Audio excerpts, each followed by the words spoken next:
ayer y hoy, aprendiendo del pasado, de Menzies, ayer y hoy. Cuando los griegos se pusieron a pensar y se transformaron en una de las sociedades que más ejercieron el debate en sus famosos ágora, se pasaron jornadas y jornadas hablando y conversaban para encontrarle la explicación al tiempo, al momento que les tocaba vivir.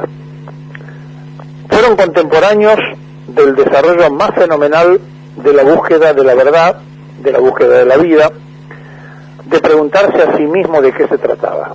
Sin embargo, si uno hoy visita la Grecia presente, va a encontrar una sociedad abrumada por deudas, sin mucho futuro político, con tremendas confusiones y también con marchas que salen desde el fondo de su propio pueblo reclamando mejores condiciones de vida.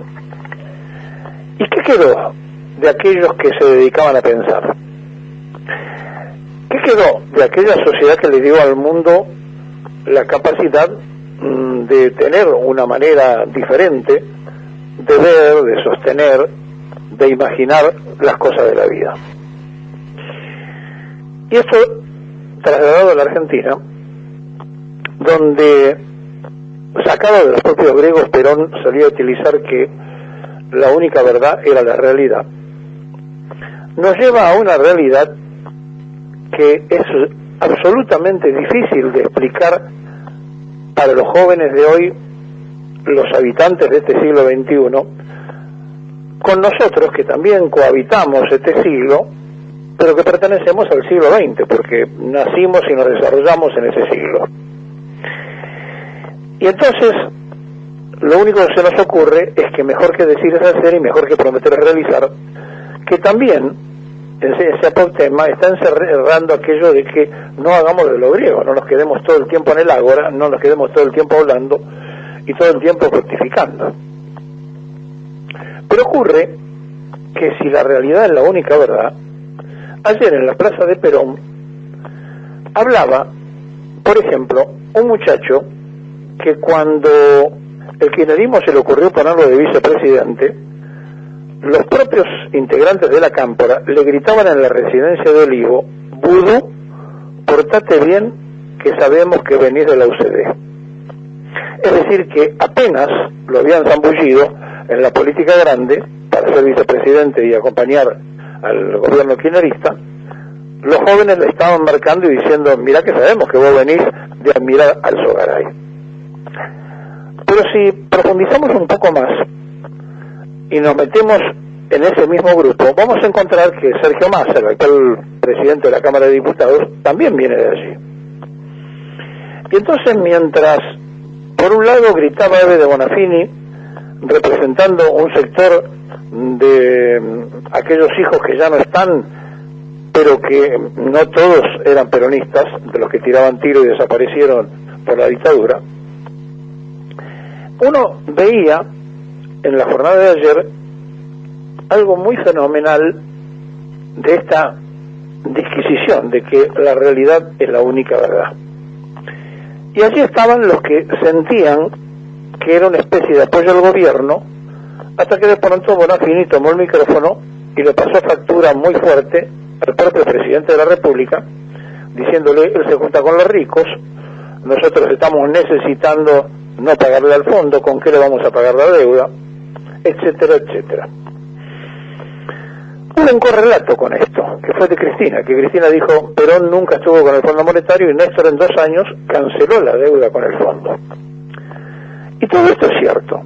Ahora, en el momento del protagonismo, en el momento de la representatividad y en el momento de saber quién es quién, se nos hace muy complejo, muy difícil a nosotros mismos tener que proponerle a aquel que está escuchando un análisis objetivo, porque el ser humano es subjetivo y porque nosotros venimos de ese siglo anterior y conocimos otra forma de vida, otra manera de hacer política. Y claro, nos cuesta entender esa plaza. Pero bueno, la gente estuvo, se manifestó, fue y allí estaba. Pero nos cuesta mucho más entender a Cafiero como canciller y entender a Bielsa como embajador argentino en Chile, que salió a defender a un argentino que él mismo no se considera argentino y que además es delincuente, porque ha hecho todos los delitos posibles en el territorio argentino y también en el territorio chileno. Y alguien que no se considera argentino y que quiera ser otro país en la Argentina, que nosotros lo defendamos protocolarmente porque así corresponde defender a un ciudadano argentino, es muy discutible, demasiado discutible. Y además que estemos defendiendo a alguien que está al servicio de su majestad británica, esto es mucho más complejo. Y ustedes me dirán, ¿de qué estamos hablando?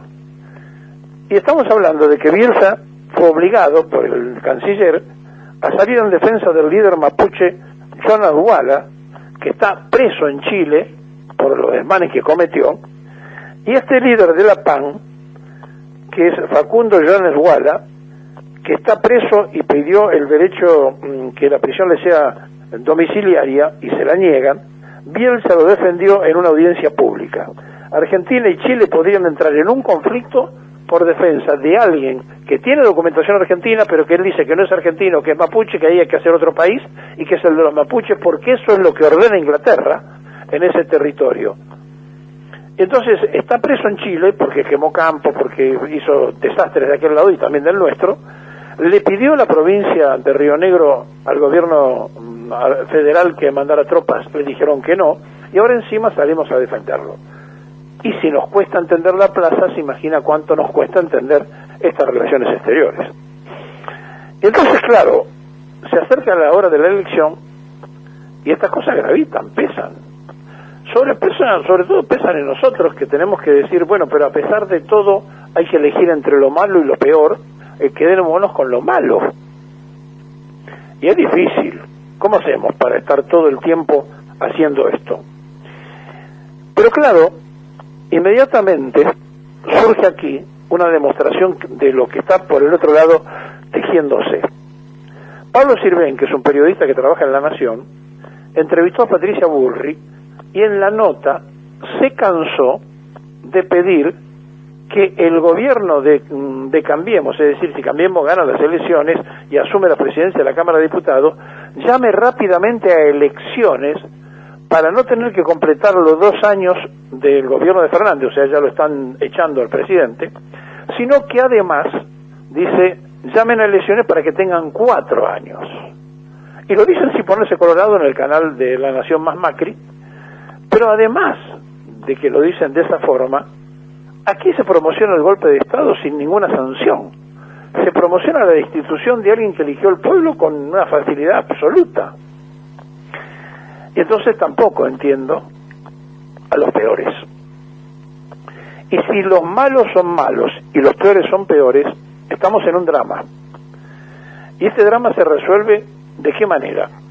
Mejorando nosotros, cada uno de nosotros, lo que tenga que mejorar. Ahora, no son dirigentes que salen de un repollo, salen de la sociedad que integramos. Y como si esto fuera poco para rematar este día, ayer detienen a Cantero, el fundador de Los Monos, una banda de delincuentes, narcotraficantes y asesinos santafesinos. Lo meten preso al fundador de la organización, entra a la comisaría, pero la justicia dice no, lo tienen que liberar porque está vencida la orden. ¿Cómo que está vencida la orden de alguien que no solo tiene antecedentes que abruman, sino que además habían puesto preso al jefe de todo el terror en Santa Fe? Y aparece la justicia diciendo, pero la orden está vencida, así que lo tienen que dejar en libertad. Miren, dice Polín, era un poroto en el momento de hablar del siglo XX. Y si tuviera que hacer esa canción en el siglo XXI, probablemente debería reforzar su letra. Porque el cambalache es casi un sinónimo del ágora de los griegos en la Argentina de hoy. Ellos debatían, hablaban y hablaban y hablaban para encontrar explicaciones a la vida. Nosotros hacemos y deshacemos todo el tiempo una sociedad que está sumida en la pobreza, en el desempleo, en la confusión, y que encima nos quieren convencer a nosotros de que las minorías tienen derecho sobre las mayorías. Por eso, hoy, que es San Perón, está casi suspendido por el cambalache.